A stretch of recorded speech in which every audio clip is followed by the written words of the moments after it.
Boa tarde a todos, a todas, a todos, bem-vindos a mais uma sessão de comunicações do CLIGESEX, primeiro CLIGESEX, colóquio de linguagem, gêneros e sexualidades. Estamos aqui com três apresentadores, serão duas falas.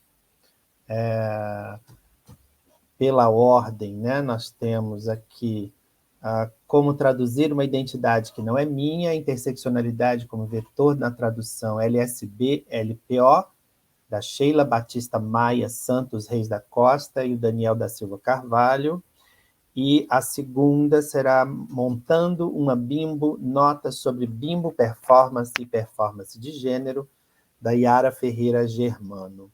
Cada apresentador terá 20 minutos para apresentar sua pesquisa. A gente vai seguir a ordem, dessa ordem, e depois a gente abre, depois de todas as apresentações, a gente abre para as perguntas.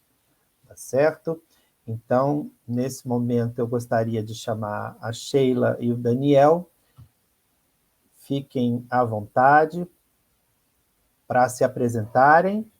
Né? E depois a gente deixa um tempo, né, antes dos 20 minutos, para vocês falarem quem são, de onde são, e para vocês depois apresentarem a pesquisa.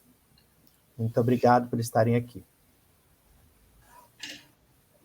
Boa tarde, eu sou a Sheila Batista Maia Santos Reis da Costa, eu moro na cidade de Salvador, Bahia.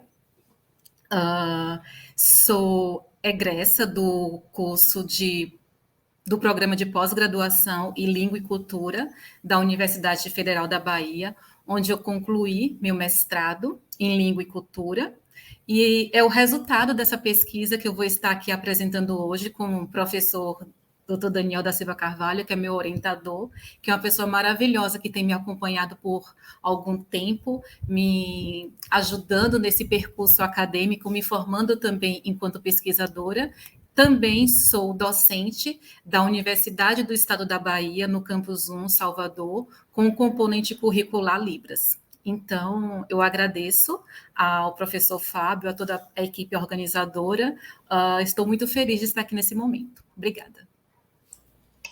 Eu sou o Daniel Carvalho, como a Sheila já falou, eu orientei esse trabalho que está sendo apresentado hoje. Sou professor da Universidade Federal da Bahia, em exercício na Universidade Federal de Alagoas, e sou pesquisador do CNPq. Na semana passada, eu participei da primeira mesa do evento, então minha apresentação está mais recheada, está mais robusta lá no vídeo da mesa 1. Eu vou passar a palavra à Sheila, que vai fazer a apresentação, e, em seguida, na discussão, eu participo mais.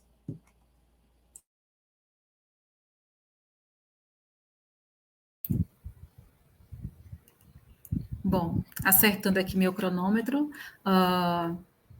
nós vamos estar falando sobre... O título dessa apresentação é Como traduzir uma identidade que não é minha.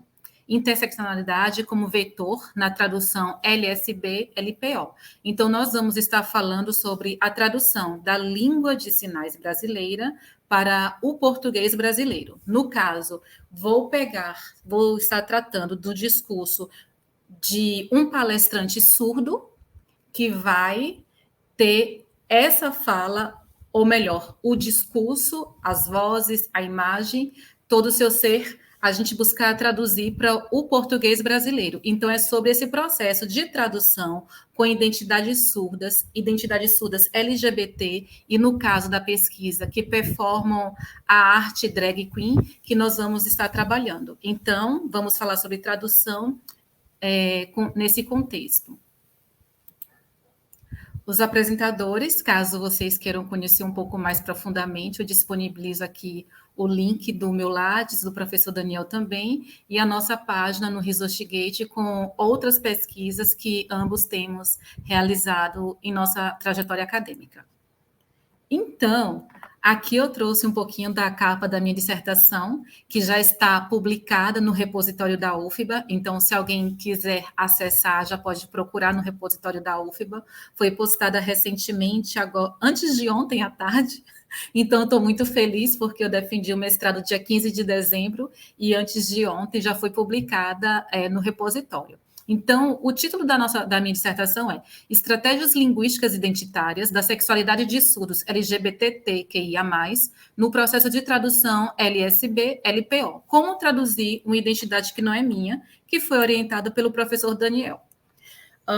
Nessa apresentação, eu quero tratar de alguns termos e conceitos que nós temos adotado, que pode soar de uma maneira que provoque algum estranhamento, na comunidade surda, na comunidade de tradutores de línguas sinais. E os termos, para a gente poder se ambientar aqui nesse trabalho, o profissional tradutor, o conceito que eu trago para tradução e interpretação, e também o conceito de interseccionalidade, que é bem discutido na atualidade. Sobre os tradutores, ao longo da história, o profissional que realiza o serviço de tradução de línguas de sinais tem recebido diferentes nomes ao longo da história. Santos, 2013, vem falando sobre os intérpretes de língua de sinais. Nascimento, 2011, fala sobre tradutores e intérpretes de Libras português. Santos, 2015, se refere... E Santos, 2015, assim como Nascimento, né? Fonseca, 2015, vem falando sobre tradutor e intérprete. Albres, 2017, intérpretes de língua brasileira de sinais e língua portuguesa, e Barreiros, 2020, usa o termo tradutor e intérprete de Libras, língua portuguesa. Nesse trabalho, eu tenho usado a nomenclatura tradutores LSB-LPO. Então, como não há um consenso na área, ou talvez o consenso que há na área encaminha perspectivas teóricas e metodológicas, eu estou adotando esse conceito daqui, que também tem uma perspectiva teórica, metodológica e ideológica, e que eu discuto isso melhor na dissertação. Já o termo interpretação, eu venho utilizando nesse trabalho como atividade mental de compreensão, de apreensão da mensagem, um processo mental, individual e idiosincrático. Já o termo tradução, eu tenho usado como serviço, né, propriamente dito, de traduzir, independente da modalidade, se é da Libras para o português, para Libras, se é do escrito para oral, do oral para o escrito. Não se pode traduzir sem antes interpretar. Eu parto desse conceito, e nada é imutável, estanque, único e permanente. É esse conceito daqui que eu venho estar trabalhando com tradução. O que eu e Daniel vimos mostrar aqui hoje é uma proposta, é um modelo, mas esse modelo não é imutável, não é estanque, não é único, não é permanente, e a gente mesmo que está propondo esse modelo hoje, amanhã o próprio processo de tradução já nos permite essa mutação, essa alternância. Já a interseccionalidade é um termo que foi cunhado pela professora Kimberly Williams, lá dos Estados Unidos, e o termo age como a ferramenta epistemológica do feminismo negro, a partir da qual se faz possível tensionar estruturas sociais de gênero, raça e classe social, com fins emancipatórios. Aqui no Brasil, também, Lélias Gonzalez, Djamila Ribeiro, tem dado continuidade a esses estudos interseccionais. No entanto, não é nessa perspectiva de gênero, raça e classe social que nós temos trabalhado aqui o conceito de interseccionalidade. Nós temos trabalhado na intersecção entre identidade surda, identidade de gênero e performance drag. É nesse contexto que nós temos usado o termo interseccionalidade. Bom, já trabalhando esses conceitos, eu deixo aqui esse trabalho que eu e Daniel temos publicado, né? Que é um artigo também nessa área de tradução.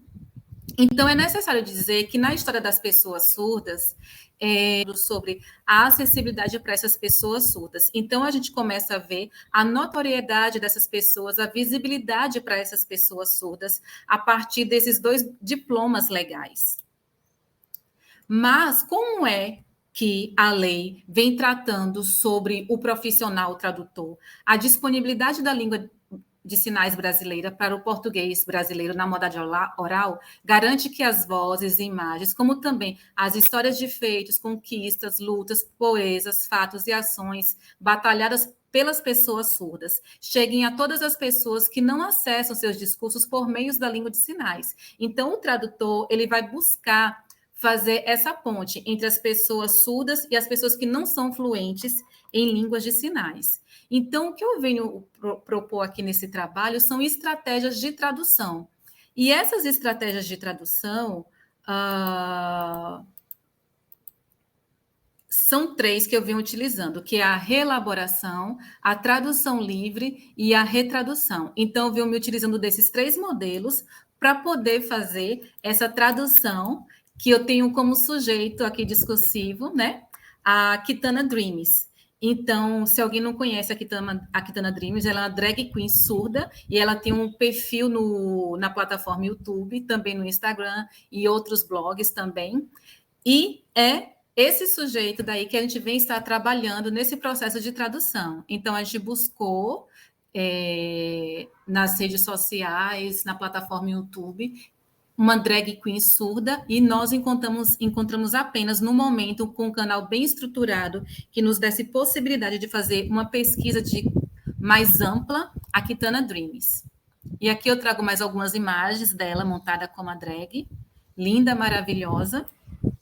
E quem é a Kitana, né? A Kitana, ela tem como seu criador o maquiador Leonardo, o qual nos cedeu o direito de uso de imagem vinculada a essa pesquisa. Então, essas imagens que eu trago aqui, também no capítulo de livro que eu mostrei anteriormente, e também na dissertação, todas as imagens foram cedidas, foram autorizadas pelo Leonardo. E o Leonardo, ele se trata como uma pessoa muito extrovertida, brincalhona, divertida e bem palhaça. E essas características também ele coloca na sua drag queen.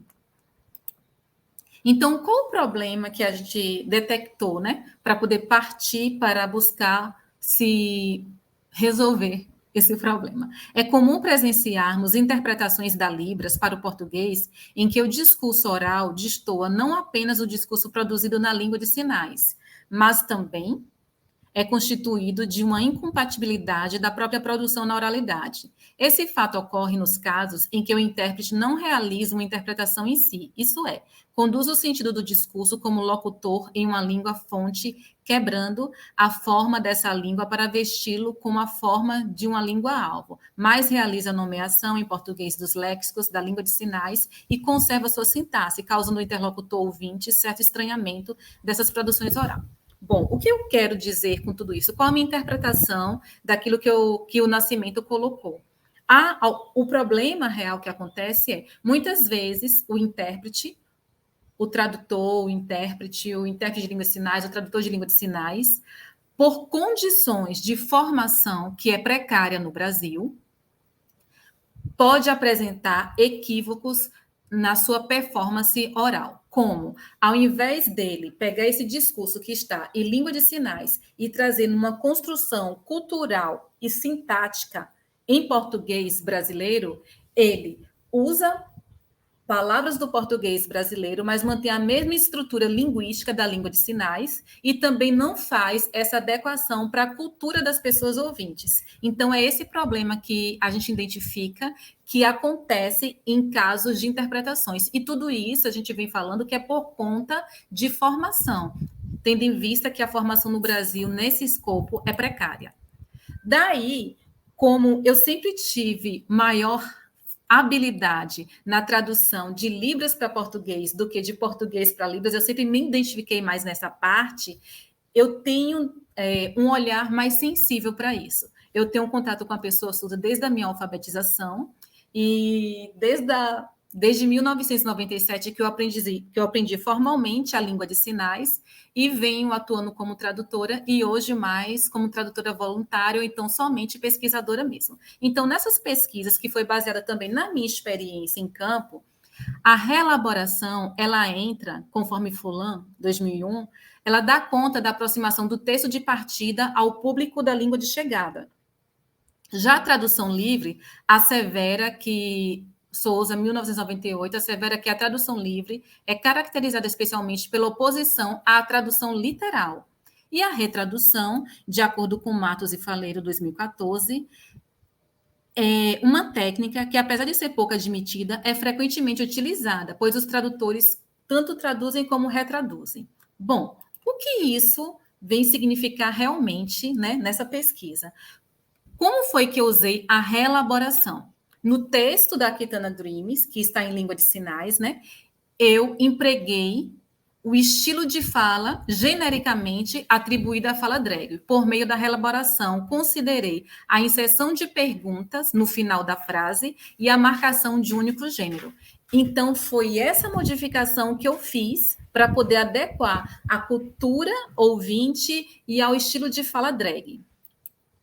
Já na tradução livre, eu inseri palavras ou expressões do Pajubá encontrado no livro Diálogo de Bonecas e também no vídeo da Lorelai Fox, intitulado O que é Pajubá, como também nas experiências do dia a dia em contato com indivíduos e comunidades implicadas.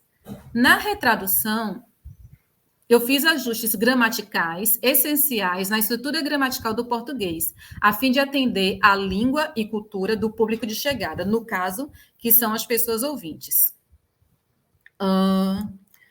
Bom, deixa eu visualizar aqui de uma maneira que fique mais clara para mim, para eu poder estar apresentando agora.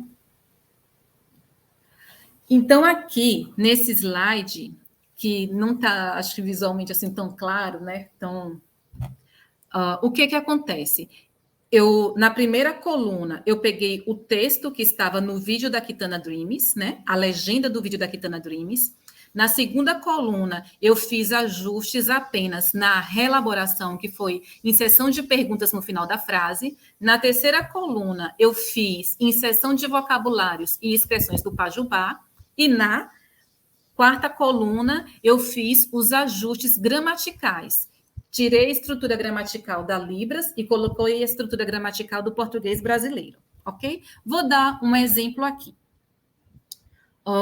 Vou pegar esse fragmento aqui.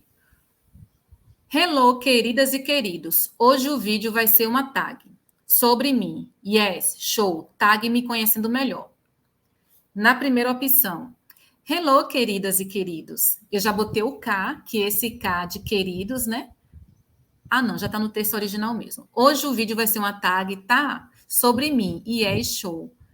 Na terceira coluna, hello, queridinhas e queridinhos. Já coloquei inserção de palavras aqui no Pajubá, por exemplo, bi. Hoje o vídeo vai ser uma tag, tá? Sobre mim. Na quarta opção,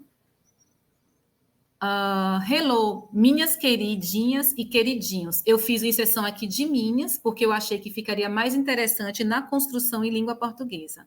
Então, aqui rapidamente, estou dando um exemplo, mas vocês podem ver isso muito melhor, né? Na dissertação que já está publicada.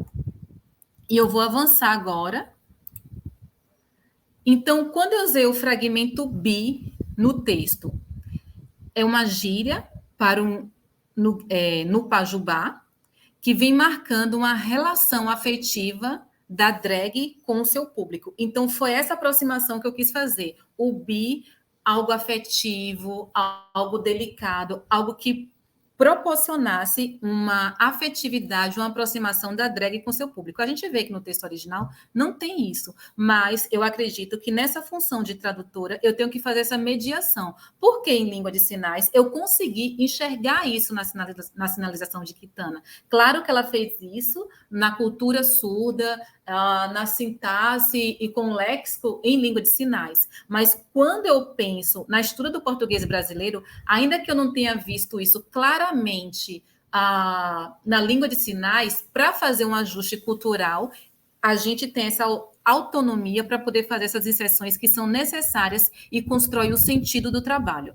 Quando eu inseri a palavra glamouroso, foi algo que estava no segundo 55 e 56, que no vídeo eu entendi que a Kitana tinha feito um gesto, um sinal, mas que na legenda do vídeo, a pessoa que editou a legenda deixou um espaço em branco. Então, no meu ponto de vista, ela não encontrou nada que pudesse fazer referência àquela sinalização que a Kitana fez. E, quando eu fui fazer a tradução, eu inseri essa palavra glamouroso, que dava realmente um sentido, significava, atribuir um sentido para aquilo que a Kitana tinha sinalizado. Quando vem falando sobre queridinhas, né? Na inserção que eu fiz, o vocábulo no pajubá para designar pessoas que gostam, coloquei no diminutivo para me lembrar um pouco da pesquisa de Kulik, que vem atribuindo às mulheres, né? É atribuído às mulheres esse traço na feminilidade, que é trazer os vocábulos para o diminutivo. E quando eu falo, eu sou cheia do glamour, tá, querida? Essa construção, essa inserção que foi feita foi num espaço vazio que estava na legenda do vídeo. Eu entendi que na sinalização, Kitana tinha dado um texto. No entanto, quem fez a legenda do vídeo deixou espaço em branco, e eu, para poder atribuir sentido à sinalização da Kitana, eu inseri essa pergunta, porque para mim fazia sentido e conseguia traduzir a voz e a imagem de Kitana, trazendo sentido na cultura do público ouvinte e na construção sintática em língua portuguesa. Bom, e tudo isso daí, assim, surgiu assim do nada? Não. Oliveira, 2017, ele fez uma pesquisa aqui no Brasil, em São Paulo, e ele trouxe alguns resultados. Na sinalização das pessoas surdas, surdos gays foram percebidos como mais formais que os surdos heterossexuais. E os surdos gays também foram percebidos como mais femininos que surdos heterossexuais. Então, ao entender essa pesquisa de Oliveira, eu trouxe mais feminilidade ao tratar o texto em língua portuguesa. Bom, na sinalização, quando vocês forem, se vocês quiserem assistir o vídeo da Kitana Dreams, você vai observar o quanto que ela é feminino, quanto que ela é frufru. Mas eu não consegui enxergar isso na disponibilização da legenda no vídeo. Daí, eu fiz, a partir de Oliveira, eu fiz essa inserção de traços de feminilidade no texto em português oral. Também, Michael, né, que é uma pesquisa que fez uma pesquisa na Inglaterra, ele vem falando do comportamento camp, em que pessoas surdas, gays surdos filmados na sua sinalização, mostravam uma sinalização diferente. Por exemplo, os cotovelos mais próximos do corpo, os olhos e sobrancelhas foram usados mais exageradamente, com maior animação. Então, assim, esses traços que talvez estejam no nível fonético e fonológico, eu tomei consciência e trouxe isso também em uma caracterização em língua portuguesa e coloquei no texto, no português oral. Bom, com essas análises que a gente fez, né, a gente entende que o campo dos estudos da tradução nesse recorte de Libras para português é vasto, mas é pouco ocupado, principalmente por análise em todos os níveis linguísticos. E há, assim, uma impossibilidade de equivalência de Libras e português. Então, a gente precisa realmente fazer ajustes culturais e ajustes linguísticos quando a gente vai traduzir de Libras para português oral. Aqui eu apresento as minhas referências e agradeço por essa oportunidade nessa apresentação. E muito obrigada, e vamos para as perguntas depois.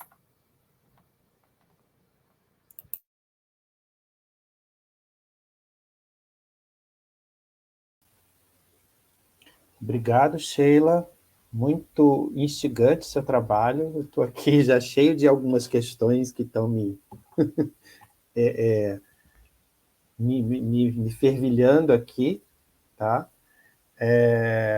Agradeço, inclusive, por ter cumprido o nosso trato dos 20 minutos certinhos. Parabéns pelo trabalho, e a gente aguarda daqui a pouco com as perguntas do pessoal e a interação com o público, né? E eu vou chamar, então, a Yara Germano para fazer sua apresentação, intitulado Montando uma Bimbo, Notas sobre Bimbo Performance e Performance de Gênero. Yara, bem-vinda, e fique à vontade para se apresentar, e depois que você se apresentar, a gente começa a contar o seu tempo, tá bom? Muito obrigada, Fábio. Boa tarde, gente, tudo bem? Meu nome é Yara Germano.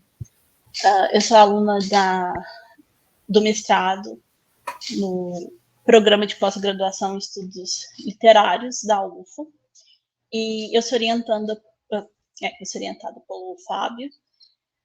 E o trabalho que eu vou apresentar hoje, ele não está relacionado com a minha dissertação, mas ele é um trabalho que eu fiz para uma disciplina que eu fiz com o professor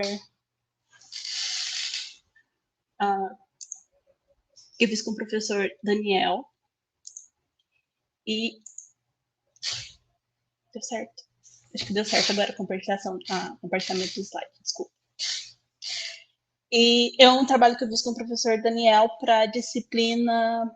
deixa eu pegar o nome da disciplina, que é um nome gigantesco.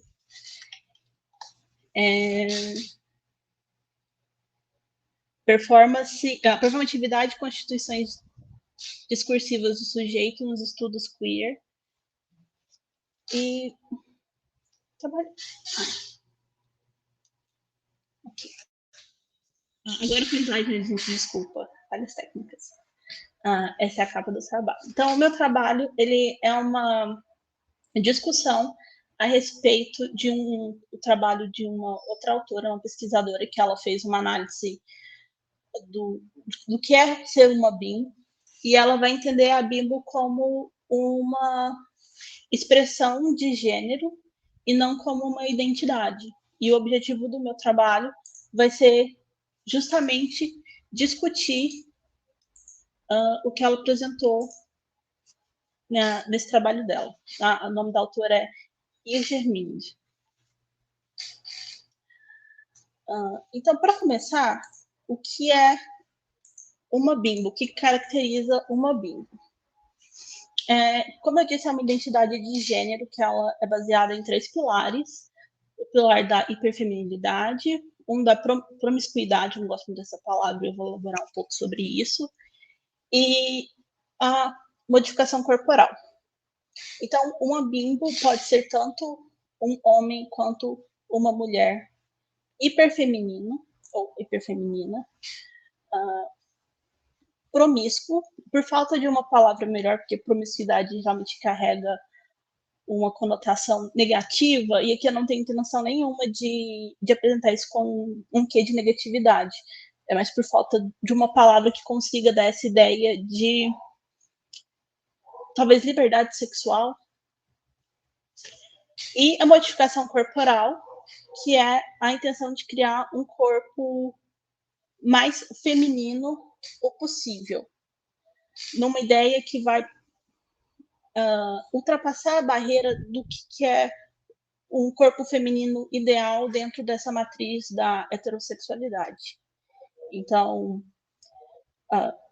idealmente, socialmente, a gente espera que uma mulher atraente, ela seja magra, que ela tenha seios grandes, que ela tenha um cabelo longo, que ela seja sempre maquiada.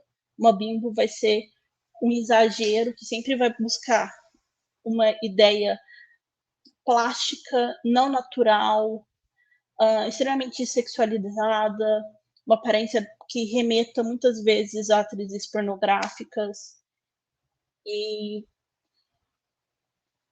buscar isso ao máximo, né? Então, implantes de seio são os maiores possíveis, nos glúteos também.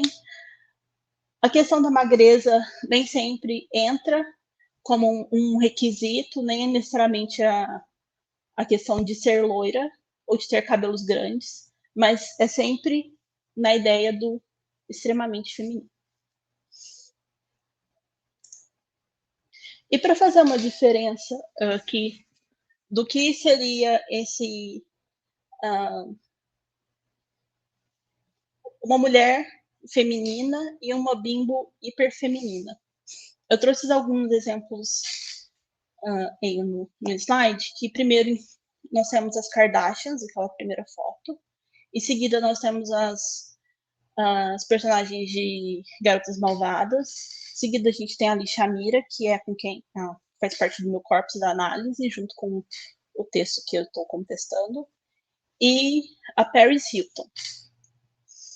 Num primeiro olhar, às vezes pode dar uma impressão de que todas elas pertencem ao mesmo grupo, mas alguma coisa ou outra vai deixar elas de fora em comparação com a Alicia Mira, vão deixar elas de fora do grupo das bimbos. Então, por exemplo, as Kardashian, por mais que elas realizem bastante modificação corporal e sejam hiperfemininas, às vezes elas escapam um pouco da questão da promiscuidade. As personagens de Meninas Malvadas também. A Paris Hilton, o que seria a falta nela para se tornar uma bimbo, por exemplo, seria a modificação corporal, porque ela trabalha bastante essa imagem dela de ser extremamente feminina, extremamente promíscua, mas a alteração corporal que ela tem nunca é pro exagero.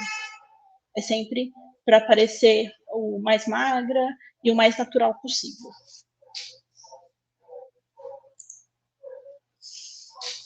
E é importante ressaltar também algumas críticas em relação à ideia da bimbo, quando ela é enquadrada nessa ideia que ela pertence à matriz heterossexual. A bimboficação ela existe como um fetiche também. Então, essa imagem aí, ela é de 2017 e ela criou uma certa discussão na internet por ser considerada bastante antifeminista. Mas o contexto de produção desse quadrinho, ele foi produzido por um artista fetichista, e que foi uma comissão, essa imagem foi comissionada por outra pessoa, que era justamente para ilustrar esse processo, no caso aí, de debimbofication, né? Da pessoa de não, a pessoa de se desbimboficar.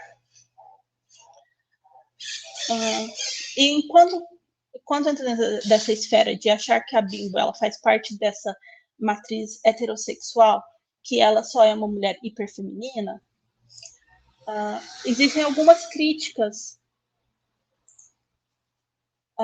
em relação a essa ideia, porque ela escapa ao entendimento de que a bimbo ela existe para além da matriz heterossexual, ela é uma identidade queer e ela vai se dar quase como pela abjeção, né? Ela sempre vai procurar estar fora do que é aceitado socialmente quando se pensa no corpo de uma mulher, quando se pensa no comportamento sexual de uma mulher também. Uma das críticas, né,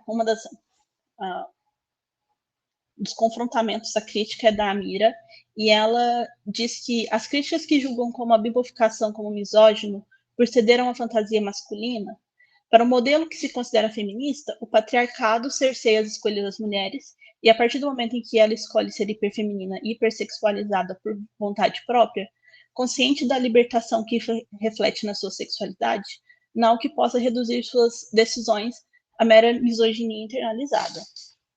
Então, a procura da bimbo, ela sempre está fora dessa matriz, né? Então, ela não funciona para um olhar masculino, que seria um olhar par ou olhar feminino, né? Ela funciona para si mesma. E essa é a Ali Shamira. Ela é modelo, ela é atriz pornográfica e ela é empresária. E o trabalho que eu estava contestando utilizou um vídeo dela, que é um mini documentário, que está publicado no YouTube, que chama The Self-Proclaimed Bimbo Doll. Seria algo autoproclamada boneca. Em que ela vai mostrar como que é o dia a dia dela. Como que é sair nas ruas vestida de bimbo, como que é a interação dela no trabalho, no mercado, com o marido. E a análise que a Yergemint vai trazer é que ser bimbo é meramente fantasiar-se. Ela sempre vai apresentar isso quase como se fosse uma versão drag de uma mulher. No trabalho dela, ela diz o seguinte: minha leitura das palavras de Amira mostrou como o bimbo é uma fantasia em que você se veste, em vez de um traço de personalidade ou uma identidade feminina inata. É um conjunto de acessórios reconhecíveis que podem ser colocados e retirados conforme desejado. Apresentar-se como um bimbo torna-se uma forma de atuação ao invés de uma forma de ser. Uma performance baseada em uma versão idealizada de uma mulher, ou uma performance que imita noções normativas de hiperfeminilidade e exagera esses traços. Então, destrinchando as colocações dela, quando ela diz que ser uma bimbo é um conjunto de acessórios que podem ser retirados ou não, quando a gente vai analisar os vídeos da Ali Shamira e de muitas outras bimbos, a gente entende que não é uma questão de você tira ou não. Pelo menos, assim, pela modificação corporal por si só, é uma coisa que você tira, tá ali, e é permanente. O comportamento também, tanto o comportamento hiperfeminino quanto o comportamento hipersexual. E isso também desbanca um pouco a ideia de ser uma forma de atuação, e não é uma forma de ser. Quando a Butler vai explicar o que é identidade de gênero, ela explica que não é uma expressão de identidade, né? Mas ela vem de uma performance. O que acontece com a bimbo é a mesma coisa, não é necessariamente uma expressão de identidade. Não necessariamente não é. Porque ela não é uma expressão de uma mulher hiperfeminina. Ela é uma expressão de hiperfeminilidade, é uma expressão de hipersexualidade e é uma expressão de um corpo novo, de uma nova criação de corpo, que não encaixa dentro dessa idealização que se tem de uma mulher. Então, dessa maneira, a conclusão que eu cheguei ao contestar o trabalho da Yergemint é que a bimbo se trata de uma paródia, ela é uma identidade de gênero que é calcada na feminilidade, na criação de um corpo diferente e de uma expressão de sexualidade que ela está de fora do que é esperado socialmente do comportamento sexual de uma mulher. Essas são as referências que eu usei para o trabalho. Muito obrigada por terem me ouvido. E agora acho que a gente pode passar para as perguntas.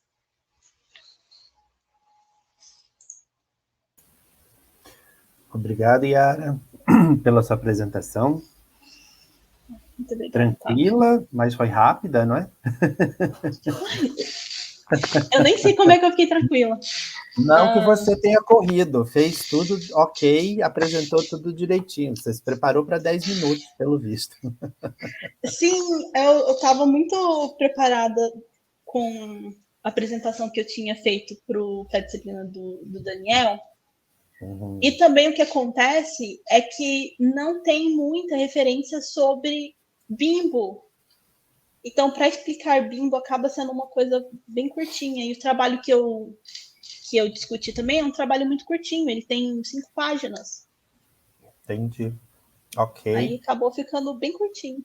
Mas você deu seu recado, estou aqui também me perguntando sobre um monte de coisas. Vamos ver.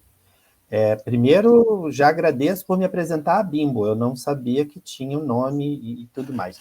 Mas vamos chamar a Sheila e o Daniel para conversar aqui com a gente. Já vi que temos perguntas, não é?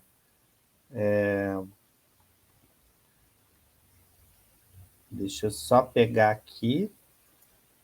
O Daniel Mazaro já está perguntando aqui para a Sheila. Sheila, já muito bom seu trabalho. Queria que você falasse um pouco sobre os limites de tradução Pajubá-Libras e Libras-Pajubá. Sempre há algo que se perde, como em toda tradução. Ok. E a outra, também do Daniel Mazaro, para a Sheila. Como contornar isso sem parecer tão artificial ou um discurso cheio de neologismos? Então, a gente fica com essa primeira pergunta aí do Daniel. Sheila, você fique à vontade para falar. Boa tarde. Enquanto a gente Boa aguarda as noite, outras. né? Aqui já escureceu. Eu agradeço as perguntas do professor. Como o trabalho é em coautoria, né? Eu preciso também que o professor Daniel esteja nesse momento participando dessa apresentação. Então, eu vou convidar o professor para poder participar desse momento. Certo. Obrigado, Sheila. Eu vou responder a pergunta do Daniel Mazaro, de baixo para cima, né? Primeiro, como contornar esse processo da tradução, que não é exatamente uma tradução do Pajubá, Libras, Libras, Pajubá, mas uma adaptação a partir de identidades. O problema maior enfrentado pela Sheila quando ela foi montar o corpus para o desenvolvimento do trabalho era uma higienização da legendagem desses vídeos, dos vídeos da Kitana. O que é que eu estou chamando de higienização? Era a retirada de qualquer traço identitário do texto, né? na transformação do texto oral para o texto escrito. O Drag Queen é uma performance artística, mas que representa, e quando a Yara apresentou as bimbos, eu identifiquei bastante o perfil drag nas bimbos, inclusive eu tenho uma pergunta depois para ela sobre isso, um comentário também, mas a performance drag ela é baseada em traços identitários do feminino, não necessariamente do feminino cis, mas do feminino como uma categoria mais geral de identidade que é encontrada em uma boa parcela da comunidade LGBTQIA+, que tem esse traço, né? Os gays, as mulheres trans, etc. Então, o Pajubá, ele é eu posso dizer, uma estereotipização, se a palavra existe, estereotipia, né?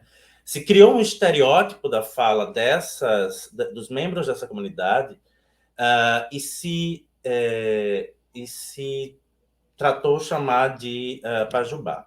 Mas, na verdade, se usa expressões específicas, não gosto da palavra jargão, mas soa como jargão, para uma comunidade, para essa comunidade que a gente chama de comunidade prática LGBTQIA+. E o que a Sheila propõe como estratégia de tradução para qualquer tipo de identidade é a manutenção dessas identidades no texto escrito, no texto oral, né? A depender de como essa tradução é feita. Então, o que está se propondo não é artificializar ou trazer um discurso com neologismo, porque eu vou fazer uma outra pergunta, né? Neologismos para quem? A gente está normativizando muito o discurso, e o que se fazia nas traduções, na legendagem dos vídeos da Kitana, era justamente essa normativização, né? Uma cisnormativização, uma esterilização do texto transcrito. Então, o texto não tem neologismos para a comunidade LGBTQIA+. São expressões muito corriqueiras dentro do grupo, não para todo mundo, mas para uma parcela do grupo. Então, ela é passível, por exemplo, de identificação. Eu sei que eu estou me referindo a uma pessoa da comunidade quando ela remete a outra com vocativo bi, com vocativo bicha, com vocativo viado. Então, essas expressões foram acrescentadas no processo tradutório para manter as características encontradas no emissor, na pessoa que estava sendo traduzida. Então, há uma série de questões de recortes que são feitos, o tradutor não vai conseguir traduzir tudo, o intérprete não vai conseguir traduzir tudo, mas a proposta da Sheila, e aí vem, eu acho que vem a inovação, né, e a audácia do projeto, da pesquisa, é não silenciar a identidade que está sendo traduzida, porque a tradução linguística é também uma tradução de identidade. Quando se faz uma tradução de um discurso religioso, se mantém aquele aparato linguístico, aquele aparato identitário do discurso religioso. Por que não fazer isso com o discurso drag queen? Por que não fazer isso com o discurso das comunidades LGBTQIA+, dentro da comunidade surda? A Sheila não teve tempo de falar, mas na dissertação ela discute questões políticas, culturais e sociais da comunidade surda. É uma comunidade altamente conservadora, é uma comunidade que tem uma visibilidade maior a partir da esfera religiosa. Então, há como é que eu posso dizer? Há uma interação muito grande do discurso surdo com o discurso religioso, e talvez, a dissertação da Sheila é cheia de provocações, né? E talvez essa interação do discurso religioso com o discurso surdo impeça uma tradução mais realista do discurso LGBTQIA+, do discurso drag queen. São, de fato, existe uma série de critérios de corte, digamos assim, no processo da tradução, mas a identidade não deve ser um deles. A gente adota a postura de que a identidade deve ser mantida para preservar uma série de informações que estão presentes nesses traços identitários na língua. Ok, Daniel, acho que a sua fala é muito importante, né, nessa questão da preservação do texto de origem, né, quer dizer, da identidade primeira. Isso é das questões que a gente tem sempre que pensar, não é? Vocês fizeram uso a Sheila não falou, mas eu não sei, vocês fizeram uso daquela questão da tradução queer ou não? Do Harvey, não. Vocês não mexeram com isso, né? Especificamente. E a minha outra pergunta é a seguinte: como é que vocês chegaram na Kitana? Eu fiquei muito curioso para isso. A primeira questão nessa mesa aqui, eu estou ganhando, não é, conhecimento. Primeiro, porque, de novo, é uma questão tão... por mais que a gente trabalhe com o universo LGBTQIA+, mesmo sabendo que há surdos gays, lésbicas, não é, bissexuais e tal, a drag queen surda, para mim, é uma novidade. Inclusive, devido até à própria questão de sonoridade, não é? Ligado à questão da dublagem, por exemplo. E é uma questão que eu fico me perguntando, né? Porque isso, para mim, né, que sou uma pessoa que não é surda, que não conhece do universo dos surdos, é uma grande novidade.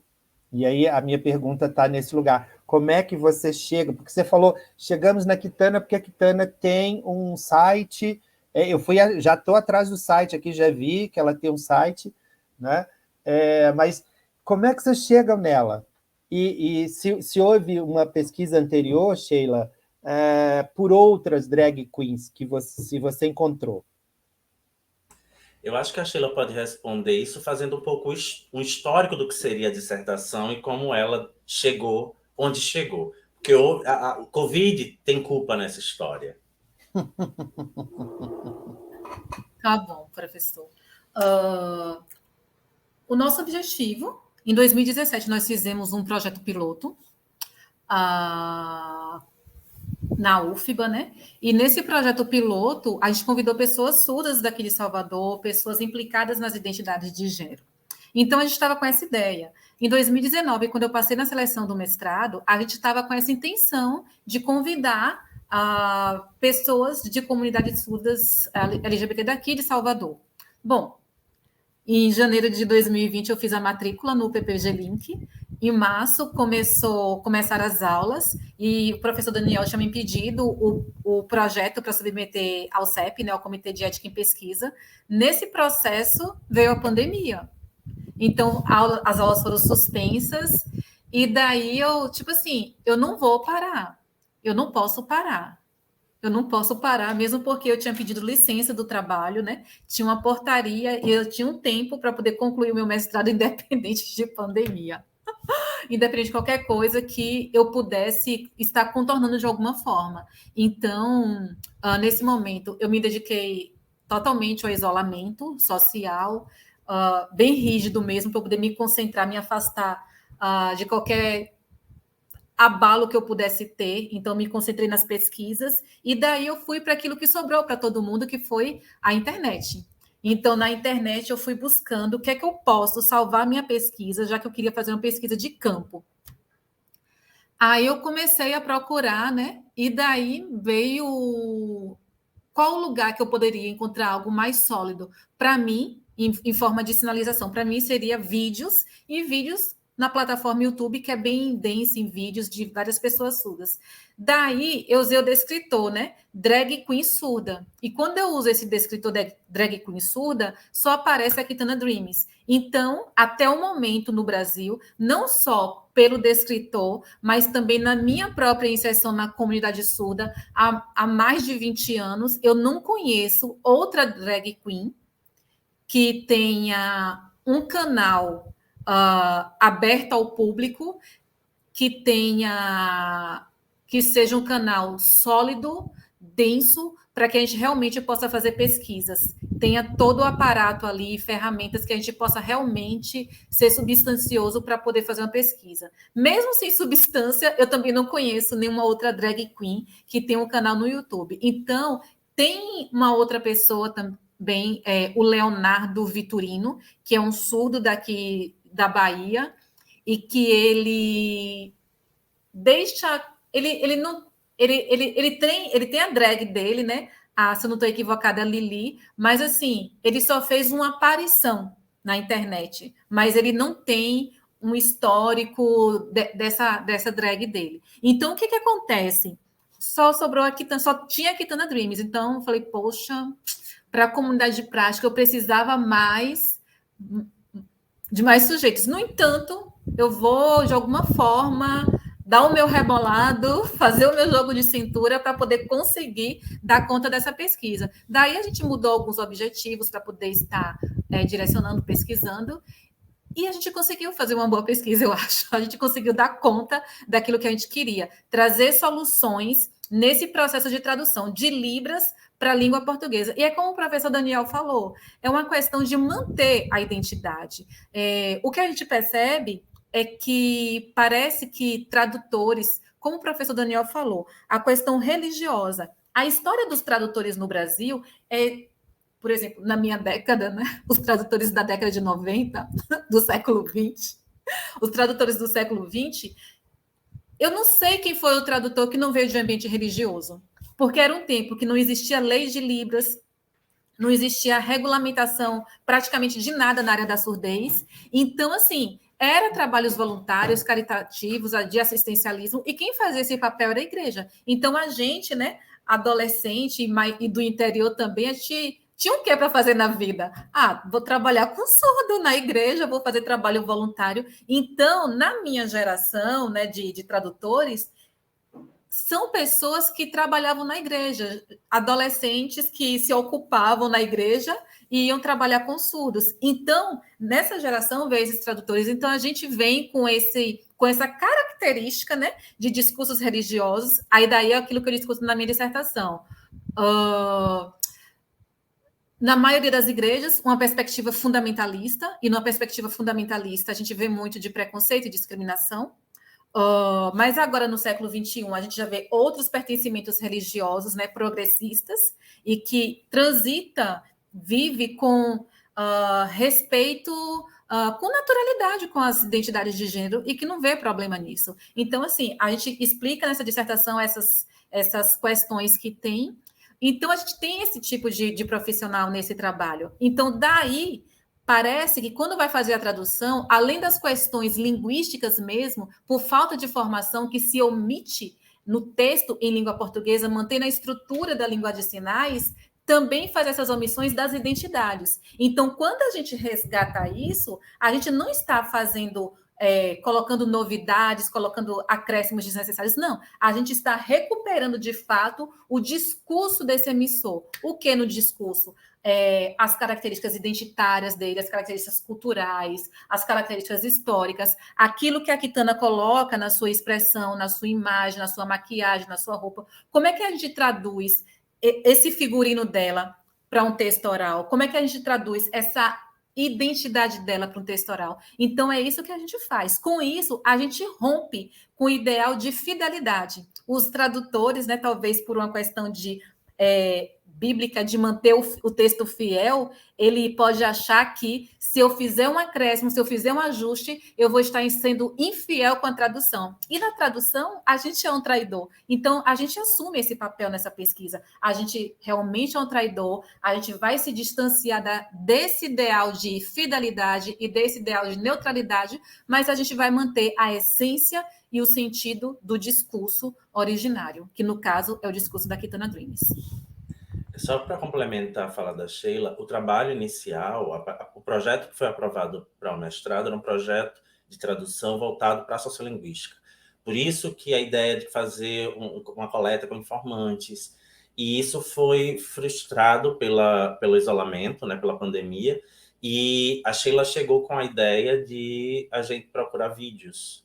E surgiu a Kitana, que mudou radicalmente a perspectiva do projeto e trouxe novidades que fizeram a gente pensar muito, né, e propor coisas bastante interessantes. Eu acho que para entender melhor, de fato, o que foi feito, toda a descrição, o papel político do trabalho, eu recomendo a leitura da dissertação. Eu queria saber se você poderia fazer uma pergunta à Yara. Ok, fica à vontade. Eu só ia entrar numa questão, né? Quer dizer, a fidelidade dos tradutores antes do seu trabalho, por exemplo, Sheila, é uma infidelidade, porque ela é, de certo modo, descaracterizadora, como o Daniel usou, né? Ela é higienista, ela não obrigatoriamente, não estou colocando no sentido da maldade, mas é uma descaracterização desnecessária, inclusive, né? Desrespeitosa, né? Portanto, é mais traidor do que o trabalho que você faz. Desculpa, Daniel, fica à vontade. Eu queria fazer uma pergunta, é uma dúvida que surgiu, Yara, enquanto você falava, sobre o próprio perfil que você descreve das bimbos. Você fala que há uma das características, a primeira característica que você menciona é a hiperfeminilidade. Uhum. Mas observando as fotos, observando os quadrinhos, né, que você apresentou, não seria uma questão de hipersexualização do feminino? Porque você tem, a depender das diferentes formas de se ver o feminino, diferentes formas de se entender hiperfeminilidade.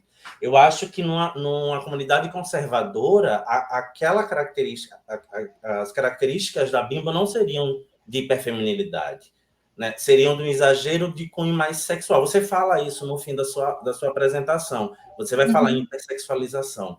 E eu acho que desde o início, quando você apresenta as características, se trata de uma hipersexualização do feminino, né? Um exagero, uma caricatura da sexualização daquele corpo feminino. E aí vem outras questões, e uma delas que chamou bastante atenção nas imagens que você apresentou é que apenas corpos caucasianos aparecem, loiras e brancas. Bimbos só são brancas, só são caucasianas? Há bimbos de outras etnias, de outras raças, de outras cores? Ou é uma característica também dessa comunidade? Não, isso aí foi erro da minha parte também, que inclusive quando eu estava montando a apresentação, eu percebi e eu tentei corrigir, mas quando a gente procura na internet, por exemplo, se eu jogar no Google, é difícil encontrar outros perfis de bimbo. Então, por exemplo, existe bimbo gorda, existe bimbo de cabelo curto, existe bimbo gótica, existe bimbo asiática. Então, ela funciona em maneiras diferentes, né? Em diferentes corpos. Então, começa com essa imagem bem caucasiana, mas com o tempo ela vai se modificando. E em questão da hipersexualização da feminilidade, isso, né? É do feminino, do corpo feminino. Eu acho que não é só isso, porque quando a gente pega o processo de bimboficação, existe momentos em que não tem essa sexualização, é só um hiperfeminino mesmo, né? A hipersexualidade, ela começa a aparecer em estágios finais e quando a pessoa tem realmente a intenção de trabalhar isso. O que aparece bastante é a promiscuidade. Eu falei que eu não gosto dessa palavra, né? Mas essa abertura para... Eu acho que você usou uma expressão muito boa para substituir, que é a liberdade sexual. Eu acho que a liberdade sexual soa bem mais interessante para o que você quer falar do que promiscuidade, apesar de a gente poder desconstruir essa palavra promiscuidade, né, recuperá-la e trazê-la para um lado não pejorativo. Mas, é porque a liberdade sexual, para mim, ela vem muito da ideia, tipo assim, se eu não querer também, eu não tenho obrigação, né? E ali, não, ali é sempre pro mais, é sempre... Vamos usar libertinagem, talvez. Talvez funcione. Eu queria só fazer um comentário que é complementando isso. Eu acho que é um trabalho que valeria o investimento. Eu acho que eu conhecia já Bimbos, inclusive pela personagem que eu vou mencionar agora, mas eu não conheço nada sobre. Não há muita discussão sobre essas expressões, que fogem um pouco do mainstream das expressões de gênero e de sexualidade.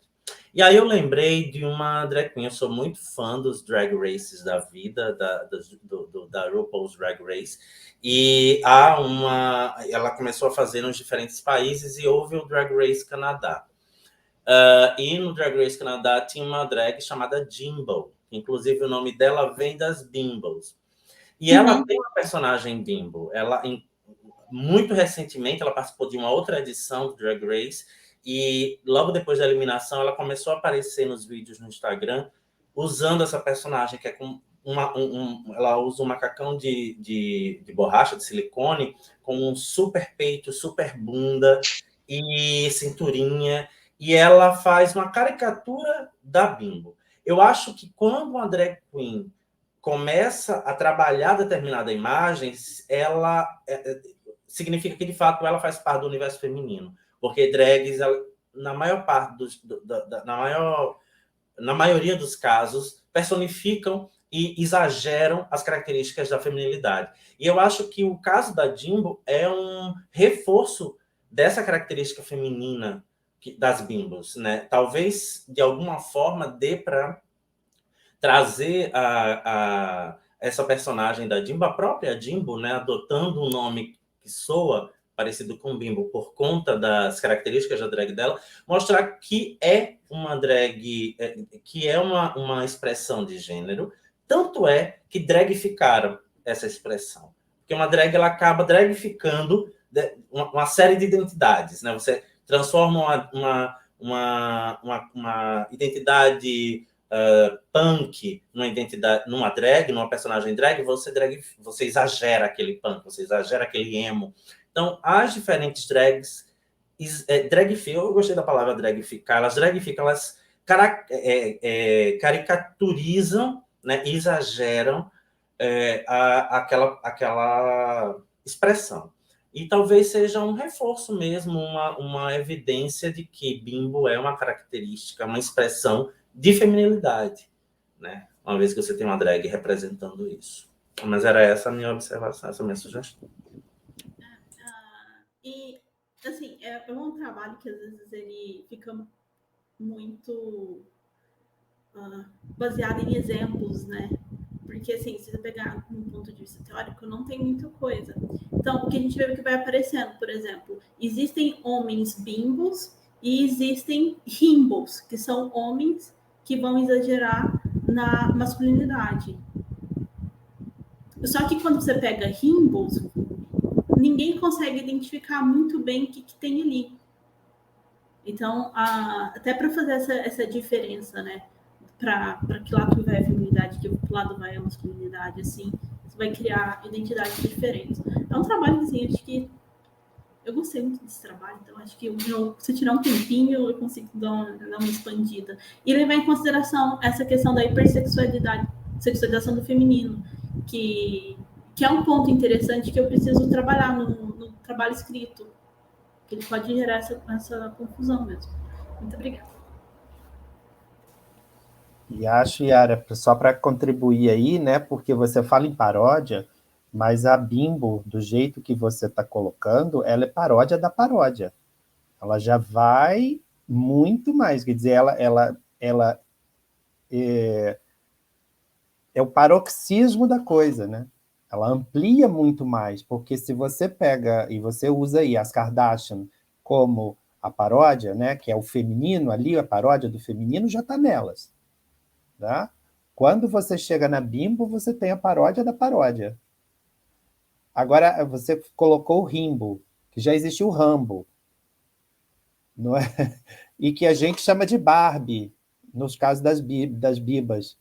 Então, o que eu acho que é interessante é o investimento nisso como identidade de gênero, é bem bacana de se pensar, não é? Como isso se organiza, né? Agora, o que eu fico perguntando, né, é que porque as travestis fazem bimbo também, não é? Então, você tem aí isso vai se dar por justaposição, será? Nesse caso? Não sei, né? Ou sobreposição de identidades, né? Eu acho que não, uma coisa não anula a outra. Eu acho que há, na verdade, um acúmulo, né? As interseções, elas também são internas às sexualidades, elas não são de categorias sociais isoladas. Dentro de uma categoria social, você tem intersexualidade. Eu orientei um trabalho de uma aluna que era uma mulher trans, em que ela verificou, ela tentou analisar as diferentes identidades de gênero como treliça, né? Elas podem se sobrepor e elas podem ser periódicas. Você não tem uma identidade para o resto da vida. Tudo é muito movediço, né? A depender de questões de estilo social, estilo linguístico, estilo em todas as suas percepções. Então, acho que nesse caso, travestis podem ser travestis, podem ser gays ou não, podem ser bimbo ou não, e aí você tem uma série de atravessamentos.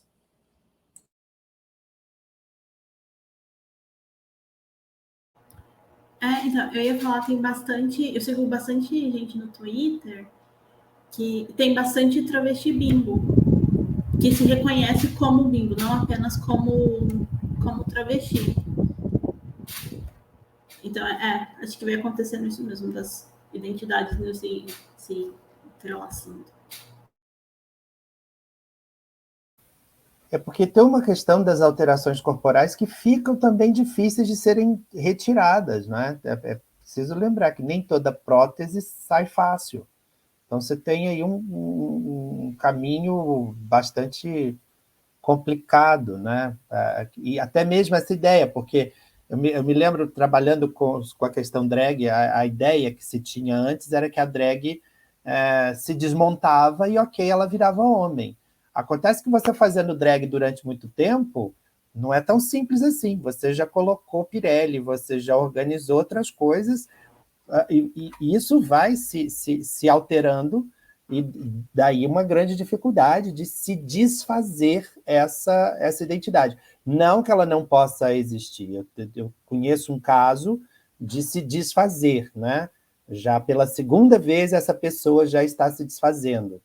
Ela era vamos lá, masculino, casada, com filhos, mas depois ela resolve ser travesti, transformista primeiro, depois drag, depois ela se desmonta, tirando inclusive as próteses todas, ela volta a ser masculino, depois ela volta a ser novamente drag, transformista, coloca todas as próteses de volta, depois ela tira, no momento ela tirou tudo.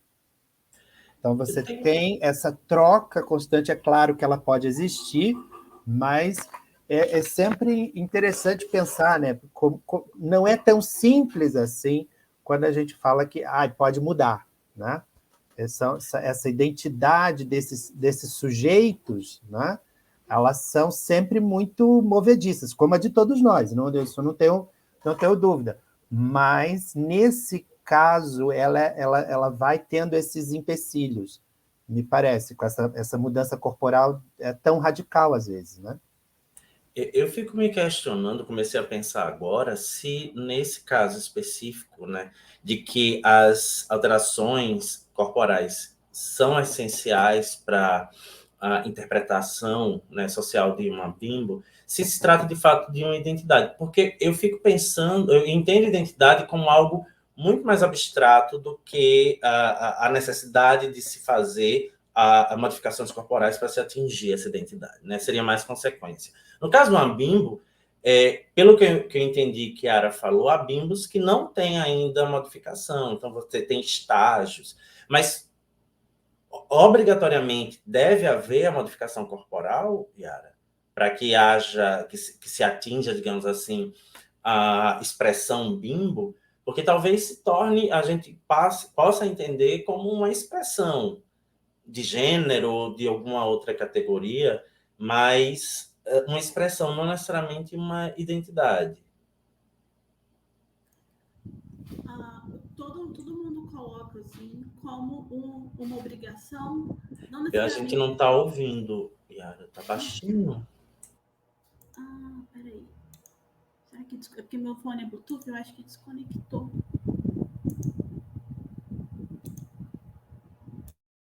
E agora? Tá me ouvindo? Tá ok. Então, a necessidade da modificação corporal para criar essa ideia de plástico, né? Então, não necessariamente você precisa colocar,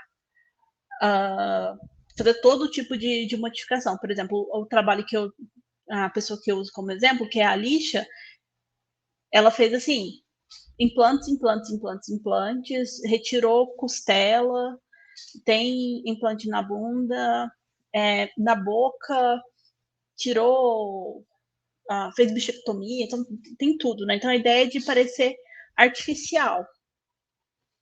As pessoas usam a cirurgia para fazer isso, então eles dão a cirurgia como uma certa obrigação. Mas tem gente que consegue fazer isso sem cirurgia. Então, por exemplo, se você também nascer com um peito muito grande, às vezes você não vai precisar de cirurgia. Eu levantei essa lebre porque se a gente entende que bimbo é uma identidade, a gente vai restringir quem pode ter essa identidade. Quem pode expressar essa identidade é quem tem poder aquisitivo para fazer as alterações corporais. Isso é extremamente delicado no universo social, no universo psicológico. Então, eu acho que precisa, né, de mais investigação para que se defina ou se determine, se for o caso de se definir e determinar, em que categoria social e de expressão psicológica as bimbos ou os bimbos se encaixam.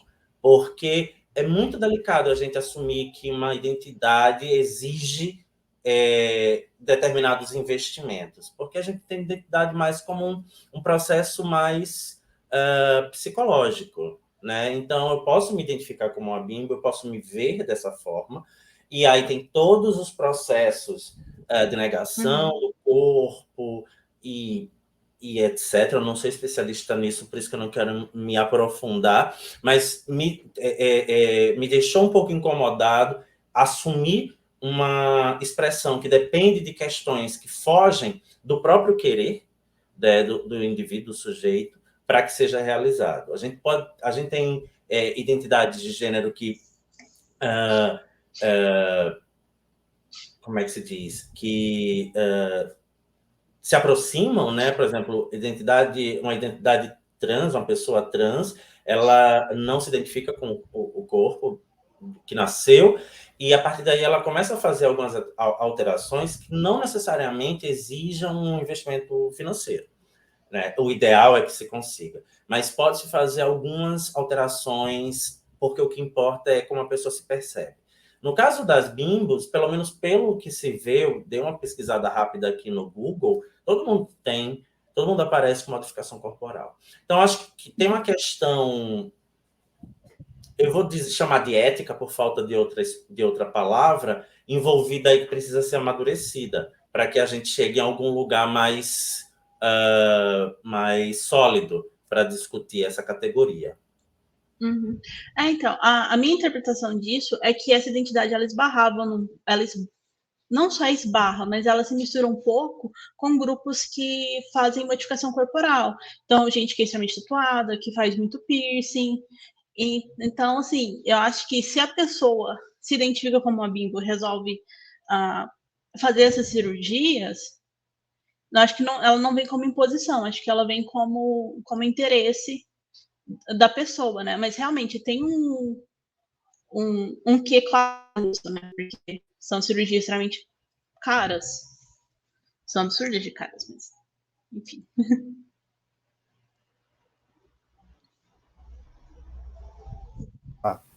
O Daniel não para de escrever, o Daniel Mazaro não para de escrever lá no chat, lá no YouTube, tá? Eu só vou ler aqui. Ele está dizendo da explicação da Sheila e do Daniel, tá? Excelente explicação. E ele continua dizendo: fiquei pensando em uma pesquisa que fiz sobre legendagem e dublagem da série animada brasileira Super Drags para o espanhol e vi um grande apagamento das marcas identitárias vindas do Pajubá. Ele está dizendo, por isso que ele questionou se não seria neologismo, né, traduzir ao pé da letra algumas dessas marcas de forma tão direta, mas não é a mesma situação, porque no trabalho de vocês foram apagadas todas as marcas. No caso dele, não parecia ser da comunidade drag LGBT de nenhum lugar que fala espanhol. Ok. Ele está dizendo que a Kitana Dreams é uma pérola, e depois a história da drag, né, que usa a Bimbo como referência, no caso da Jimbo, aí, que faz paródia da paródia da paródia, não é? Eu acredito também que esteja muito por aí. Bem, são 18h48. Temos mais perguntas, mais questões? Deixa eu ver aqui.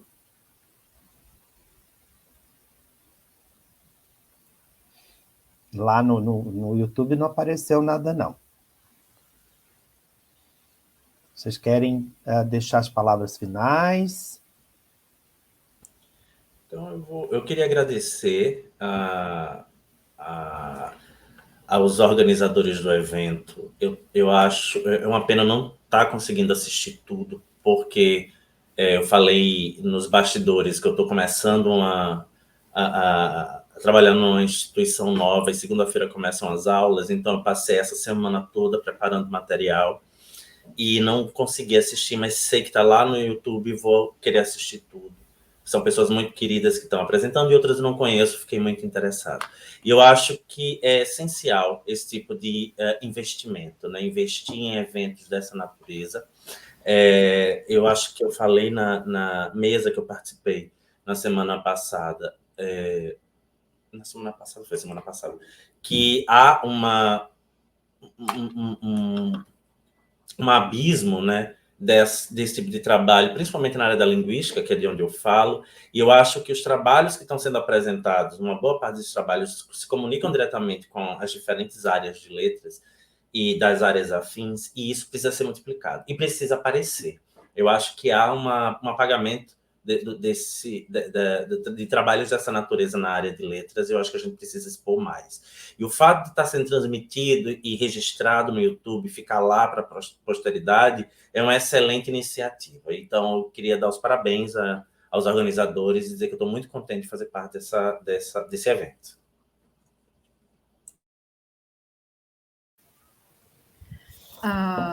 Eu estou muito feliz por poder estar aqui nesta tarde. Também compartilho do mesmo sentimento do professor Daniel, a tristeza de não ter conseguido participar do evento como um todo. Tem sido uma semana muito complicada para mim. Eu tive 2 anos de afastamento para os estudos, eu fiquei concentrada e o meu termo de reassunção saiu na semana retrasada, então eu estou assumindo nesse momento, voltando para a vida social, voltando para o trabalho presencial, então eu ainda não, e com a mente cansada de ter escrito a dissertação e de não ter descansado de tudo isso. Então, eu não estou bem no momento, não estou conseguindo, ainda não consegui me organizar, e por isso eu não consegui participar, mas eu fico muito feliz por estar disponível e em outro tempo oportuno poder visitar os estudos que são interessantíssimos, e assim, como o professor Fábio falou, né? Eu estou aqui para aprender. Apesar de ter acabado uma pesquisa agora, eu me sinto saindo assim tão... Parece que quanto mais a gente estuda, mais a gente tem a consciência de que, de fato, é verdade isso. A gente não sabe, porque o pouco que a gente sabe só mostra que a gente... Meu Deus, eu não sei mesmo. É essa constatação que se chega. Eu pensei que eu ia me sentir plena, feliz por ter conhecido mais, não. Eu saí meio frustrada desse processo todo, me sinto assim, nossa, eu nem sei falar, nem sei nada, eu me sinto assim desse jeito. Por isso eu estou muito feliz aqui, ter conseguido apresentar, ter conseguido me desenvolver oralmente, porque eu prefiro escrever do que falar. Consegui falar aqui virtualmente, mas pessoalmente eu sou tímida, absoluta tímida. Então, aqui ainda estou conseguindo me pronunciar um pouco, mas eu prefiro mais escrever. O professor Daniel sabe disso. Agradeço ao professor Fábio, parabenizo a Yara pelo excelente trabalho. Eu também não conhecia a Bimbo, fiquei conhecendo, achei muito interessante. E agradecer também a Heloísa e a Sabina, que estão aqui nos bastidores, organizando para que tudo saia certinho. Professor Daniel, muito obrigada. Yara? Eu quero parabenizar a Sheila pelo trabalho, que eu achei o trabalho maravilhoso. Quero agradecer ao professor Daniel pelas colocações, acho que ela contribuiu bastante para a evolução do meu trabalho. E o professor Fábio e o outro professor Daniel pela organização do evento, que está sendo um evento maravilhoso. E eu estou adorando participar. É isso. Então, Daniel, eu agradeço pelas suas palavras em nome da organização, né? É sempre bom estar aqui, eu agradeço a Sheila e a Yara, parabenizando vocês, Daniel e Sheila também, né? Yara, pelo trabalho. Eu aprendi muito, tá? Estou vendo muita coisa nova, isso é muito bacana. E acho que tenho tido a sorte de ter o contato com o Daniel, que propôs esse colóquio, e a gente está conseguindo fazer uma ponte entre literatura e linguística, que é um desejo do Daniel, né? Mazaro, que está aqui de parabéns, já aproveito para agradecer pela organização, pelo trabalho, aí ele está aí agradecendo também. Também acho importantíssimo que esses trabalhos circulem, que eles apareçam e que nós consigamos fazer mais e mais multiplicadores, não é? Agradeço a Sabina e a Heloísa aqui por esse trabalho, mais uma vez. Agradeço a todos que estiveram aqui conosco nesse momento e continuamos com o CliGESEX até o dia 22. Né? Lembrando, temos ainda minicurso, temos mesa redonda na próxima semana e ainda comunicações. Então, me despeço de vocês, agradeço a todos e até as próximas atrações do nosso CligeSex. Muito obrigado. Boa noite a todos e todas.